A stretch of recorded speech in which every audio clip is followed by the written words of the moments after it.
Тэгэхээр Монгол Улсын засаг захиргааны нэгж түүний удирдлагын тухай хуульд Амгаланбаатар нарын 17 гишүүн өөрчлөлт оруулах саналыг гаргасан байна. Тэгэхээр аймаг нийслэл дүүргийн засаг даргын бүрийн эрхийг зарим агентлагийн удирдлагыг томилох, чөлөөлөх, эрх олгож, бүрийн эрхийг нэмэгдүүлэх ийм төслийг оруулж ирж байгаа.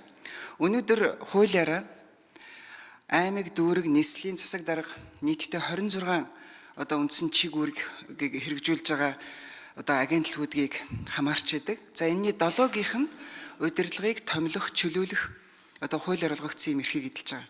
Түүн дээр нэмээд 7 агентлагийн удирдлагыг томилох, чөлөөлөх эрхийг энэ засаг захиргааны нэгжийн тухай хуульд өөрчлөлт оруулах замаар, холбогдох хуулиудад өөрчлөлтийг оруулах замаар энэ эрхийг нэмэгдүүлье гэж байна.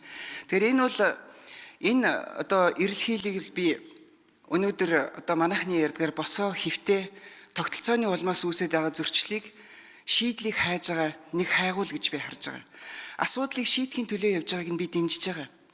Гэхдээ менежментийн шинжлэх ухаанаар энэ бол матрицын бүтцтэй ийм тохиолдолд гардаг ийм зөрчил маргааны асуудал байдаг. Миний бодож байгаагаар хэрвээ бид нар яг энэ байдлаар шийдэх юм бол бид нар төрийн алба, төрийн захиргааны хүрээнд хийгдэж байгаа өөрчлөлтийн, шинжиллийн хоёр том зарчмын өөрчлөлтөөсөө бид нар ухарсан болно. 2008 онд төрийн албаны тухай хуулинд өөрчлөлт оруулж төрийн албыг улс төрийн нөлөөллөөс ангид байлгах энэ зарчмыг нэвтрүүлсэн. Яагаад гэвэл сонгуулийн дараагаар төрийн албаа агчид маш ихээр халагддаг, солигддог. Тэгэхээр энийг зохицуулахын тулд төрийн албыг улс төрөөс ангид байлгана гэж шийдвэрлсэн байдаг. Хэрвээ бид нар энийг хэрэгжүүлээд явах юм бол магадгүй сонгуулийн дараагаар хууль бус томилгоонууд үндэслэгүй ажил албан тушаалаас нь халах зэрэг ийм асуудлуудыг магадгүй нэмэгдүүлж бас болзошгүй. Өөрөөр хэлэх юм бол төрийн албаа өшөө илүү улс төрийн нөлөөлөл рүү оруулах ийм талтай болно. Яагаад гэвэл засаг дарга бол өөрөө улс төрийн албан тушаалтан намын гишүүдийг багаа бүрдүүлэх гэдэг санаагаар төрийн албанд оруулах. За ингэснээрээ бид нар чинь төрийн албаа мерит зарчмыг хэрэгжүүлээд тогтвортой мэрэгшсэн болгоё гэж бидний зорж яваа энэ алхмаас биднэрт ухрахад хүргэж болзошгүй байгаа. Тэгэхээр энийг бид нар бодох ёстой. Хоёр дахь ямар төрийн захиргааны шинжилэлт маань өнөөдрийн энэ эрэл хайгуул тодорхой хэмжээний бас хүндрэлийг үүсгэж болох юм бэ гэхээр 2011 оноос эхлээд Монгол улс үр дүнд чиглэсэн төрийн албыг бэхжүүлэхийн төлөө ажиллаж байгаа.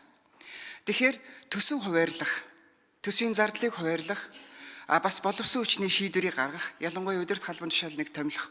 Энэ шийдвэр бол төсвийн ерөнхийлөн захирагч буюу салбарын сайдуудад энэ эрх бол олгогдож байгаа.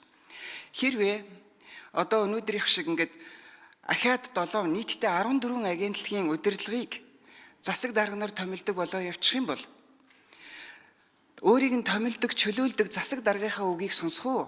Төсөв хөрөнгөийнх нь асуудлыг шийдээд төлөвлөгөө зорилгыг нь тодорхойлоод байгаа салбарын сайдын үүрэг даалгаврыг сонсох уу гэд тэр хүний хувьд бол хоёрдмол байдал бол байсаар байх болно. Өөрөөр хэлэх юм бол өнөөдрийн дэвшүүлж байгаа энэ шийдэл бол менежментийн матрицын бүтцийн улмаас гарч ирдэг зөрчлийг шийдвэрлэх хамгийн оновчтой арга зам гэж би бол харахгүй байгаа.